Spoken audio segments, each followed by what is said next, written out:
Greetings, my dear viewer. You're on the channel The Price of Cheating.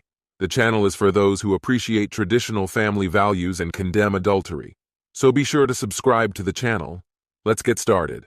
In one night, my life fell apart so completely that it felt foreign to me. I packed up our things at the hotel, left, and drove home in a daze, barely aware of anything except the road ahead.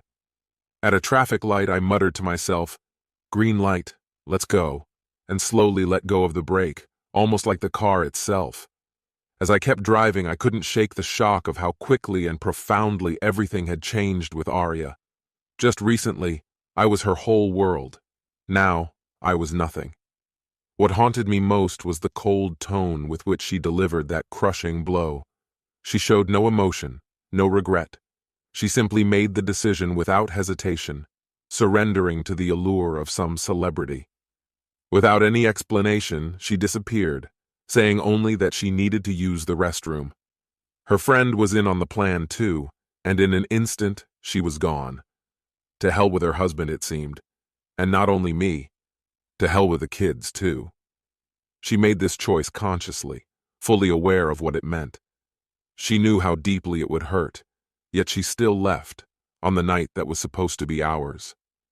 I can't fathom how someone who claims to love you could act this way. Perhaps if there had been signs, weeks of tension or estrangement, I might have been prepared for the betrayal.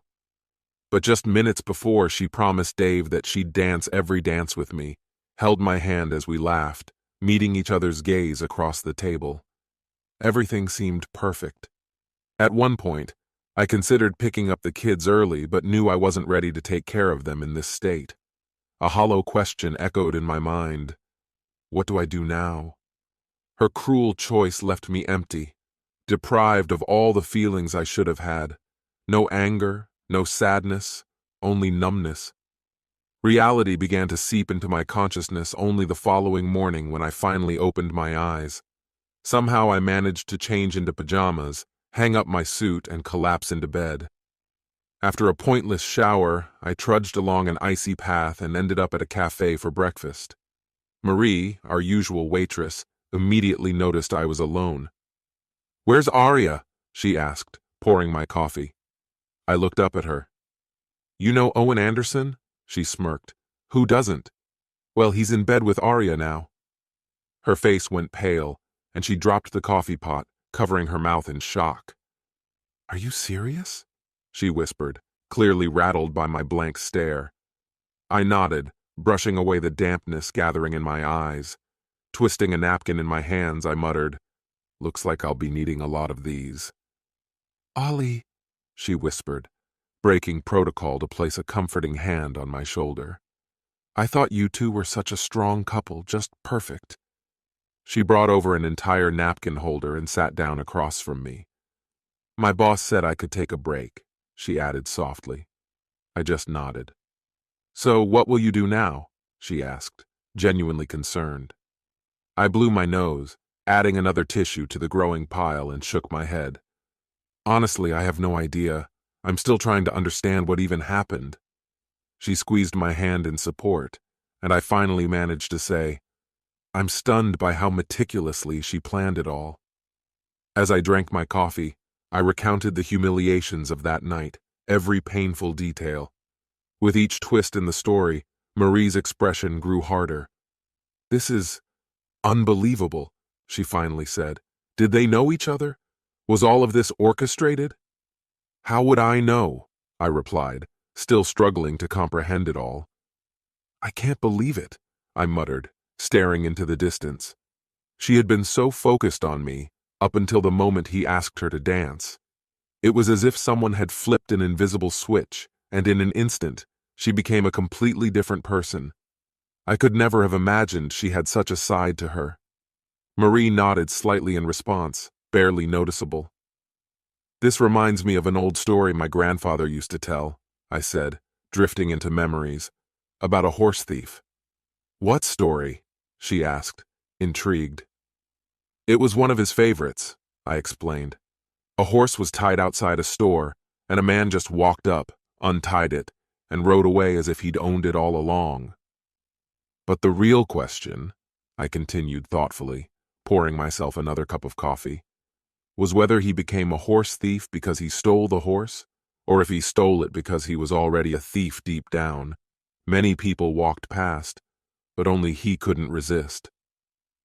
Lost in thought, I realized I had probably spent years married to a deceitful, cowardly woman who had always been selfish. I sighed, shaking my head in resignation. I didn't expect this. At that moment, Marie's manager seemed to signal her. She stood up, patted me gently on the shoulder, and gathered up the used napkins before heading to the counter.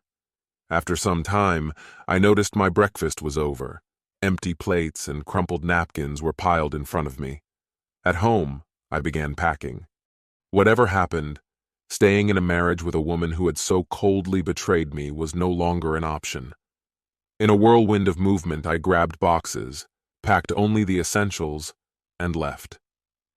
My parents had retired to another city, like so many others, and the thought of joining them suddenly felt right. Driving south, I wondered, am I running away? Not at all.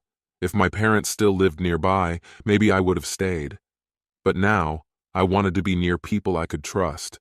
Their warm home, far from the toxic remains of my broken marriage, was a bonus. I called them on the way, calmly explaining what had happened, partly thanks to that quiet talk with Marie. Mom put me on speaker so Dad could listen too. They immediately offered for me to stay as long as I needed. I stopped at a gas station, logged into my accounts, and transferred nearly all our savings to a new offshore account. She'd get her share eventually, but given her coldness towards me, I saw no reason not to make her work for it. She'd have to find funds for a lawyer without immediate financial support, which might complicate her access to the best specialists. I even blocked her credit cards, claiming they'd been lost. Her new partner could likely support her. He had made that quite clear last night. I called my boss and used up my 2 weeks of accumulated leave to mark what was now simply a dead anniversary. By noon, the phone rang. It was Aria. I let it ring, making it clear I wasn't interested. Soon after, a message arrived. I'm back. Where are you? Did you take the kids? I waited for the next exit before replying. No, I left. No. She called immediately, but I ignored it, rejoining the highway and sending her to voicemail. To avoid the temptation to respond again, I turned off my phone. She deserved the silence, the same emptiness her actions had left in my soul.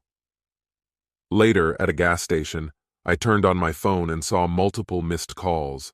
From her mother, from Dee, and even from my boss. Seriously? My boss calling on a day off?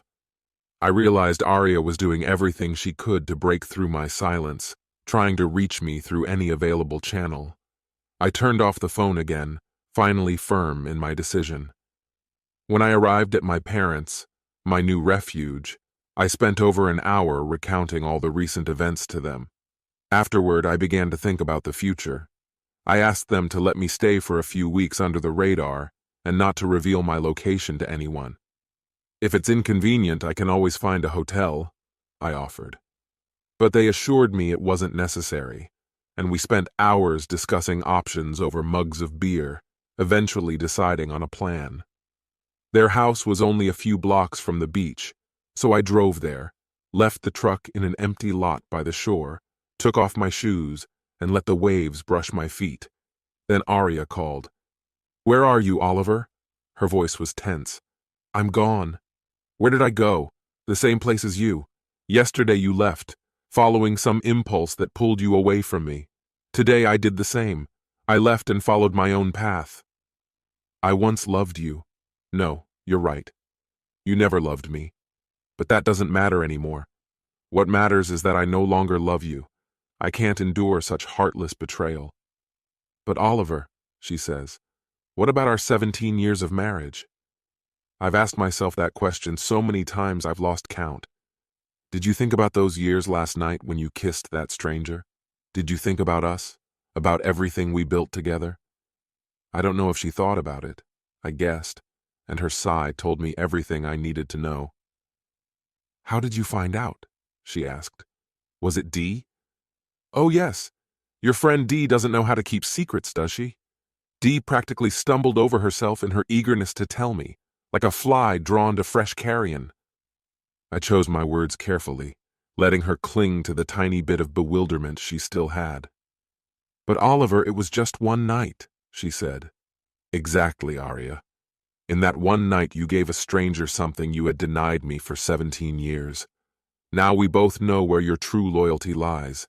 Actions speak louder than words, don't they?" Her sigh grew heavier. I had never spoken to her so sharply. For over 17 years I had been gentle, forgiving, believing my devotion was proof of love. To her, though, I was just a doormat, ready to take whatever she threw at me. "But Oliver, what about our children?" she pleaded. "Yes, heartless cheater, what about them? Last night showed exactly how much they mean to you. If Emma had needed emergency help, if something had happened, no one would have been able to reach you. What kind of mother does that? Now we know where your true priorities lie. Oliver, please, it was just one night. I came back and I'll make things right." "And how exactly will you do that?" Silence. "I'll do anything," she said. "Please, come back and we'll get through this together. As for me, I seem to be managing quite well on my own," I replied. "Thanks." "What? How? Where are you?" "I'm where I need to be, far from a self-absorbed woman who so easily abandoned her family." She sighed and then started sobbing. "Are you with Holly?" Holly Burmeister, the sister of my fishing buddy, a woman who had always sparked Arya's jealousy. Holly was confident, easygoing, unafraid of a little flirtation, which drove Arya mad. I paused. "Wait, did you just call her a shameless woman? What does that say about you? Holly is a free woman, and you're married with 2 young children. Holly didn't abandon a husband and children for a stranger. That was you, selfish and heartless." She cried harder. "No, don't say that. I came back. It was just one night. But that one night was enough for me to see who you truly are. A lying, unfaithful traitor. You knew exactly what you were doing and you did it anyway. That's the mark of a truly selfish person." "I'm not the bad guy here. I truly care about you," I stated. "No, you're not fooling anyone. The only person you're truly devoted to is yourself. And of course, that man you were with last night." "Actions speak louder than words, Arya," I continued. "You sacrificed everything for him. Was it worth it? Was that night really unforgettable?" Her silence told me everything I needed to know. "Come on, hurry up," I smirked. "You'd better get to him before he finds another married woman to spend his Friday with." "Did you see what he said in last month's interview?" I pressed, watching as she began to falter. "No. What did he say?" "He said he's tired of chasing after beautiful women. Claims he finds it far more thrilling to conquer plain, married women, the ones who aren't glamorous, the ones with stretch marks and signs of aging. Beautiful women are too easy for him. He needs a challenge. He thinks moms who put up a fight make the best conquests." "No, he couldn't have said that," she murmured, horrified. "Oh, but he did. It was last month. Didn't you see it? Why do you think he's always spotted with women like you? All the young, beautiful ones are gone. He's left with only the trusting ones he can manipulate. If you want to hold on to him, Arya, you'd better hurry. He'll be looking for a new thrill by Friday." Her restrained tears turned into open sobbing. "You're just saying all this to hurt me," she whimpered. "And why would I want to hurt you?" Though she knew the answer, she whispered quietly, "Because I love you." "Why would I want to hurt you, Arya?" I asked again. Because I hurt you," she admitted, barely audible through her tears. "Exactly. You knew it was wrong. That's why you couldn't look me in the eye afterward. You snuck in through the back door, asked Dee to cover for you, and thought you could sweep it all under the rug. Because for Arya Carlyle, love means apologizing afterward, after publicly humiliating her husband. And she still thinks he'll forgive her." I took a deep breath. "No, Arya, this isn't just selfishness. It's delusion. But Oliver, it's over. It was only one night. I'm here now, and I'll be better," she pleaded. You haven't answered the most important question. How are you going to make up for the pain you caused me last night? How? She was silent, at a loss for words. Just then, a message came through from my mom. Dinner at 9. I have to go. Someone who genuinely cares about my feelings is making me dinner. Who is she? She screamed so loudly that I had to pull the phone away. Is it Holly? I swear I'll kill her. Ah, the maturity of the modern woman. How long do you think I'm going to put up with this, Arya? A heavy silence hung between us. Forever, I replied, calmly but firmly. Remember that, Arya. I'm done. Who would go back to a woman who's proven she doesn't care? You had your perfect night, congratulations. Now you can wonder every day if that night was worth throwing away 17 years of marriage.